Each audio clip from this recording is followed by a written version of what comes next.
রাজধানীর আগারগাঁওয়ে নির্বাচন আইন ও বিধি সংক্রান্ত প্রশিক্ষণের উদ্বোধন অনুষ্ঠানে যোগ দেন প্রধান নির্বাচন কমিশনার। উদ্বোধনী আয়োজনের পরে সাংবাদিকদের এক প্রশ্নের জবাবে সিইসি বলেন, নির্বাচন ইস্যুতে সরকারের সঙ্গে আলোচনা চলছে। এই সরকারের সাথে আমাদের যে যোগাযোগের বিষয়টা, এটা এমন না যে প্রতিনিয়ত হচ্ছে বা এমন না যে একদম নাই, সেরকম না।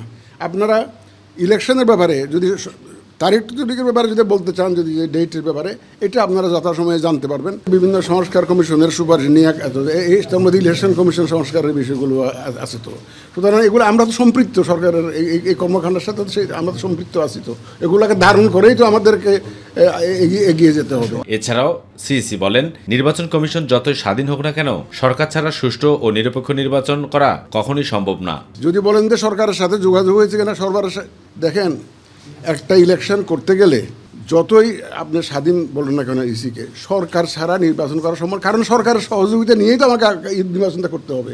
তবে এর আগে ত্রয়োদশ জাতীয় সংসদ নির্বাচনকে সামনে রেখে নির্বাচন কমিশন সচিবালয় ও নির্বাচন প্রশিক্ষণ ইনস্টিটিউটের 50 জন কর্মকর্তা দুদিনব্যাপী নির্বাচনী আইন ও বিধি সংক্রান্ত প্রশিক্ষণে অংশগ্রহণ করে, যার উদ্বোধন করেন প্রধান নির্বাচন কমিশনার। এই আইনগুলো, এই বিধিমালাগুলো একটু চর্চা করে আসবেন, পড়ে আসবেন, এবং নিজের মধ্যে যদি কোনো জিজ্ঞাসা থাকে নোট করে আনবেন। আবু সুতপু, মাই টিভি, ঢাকা।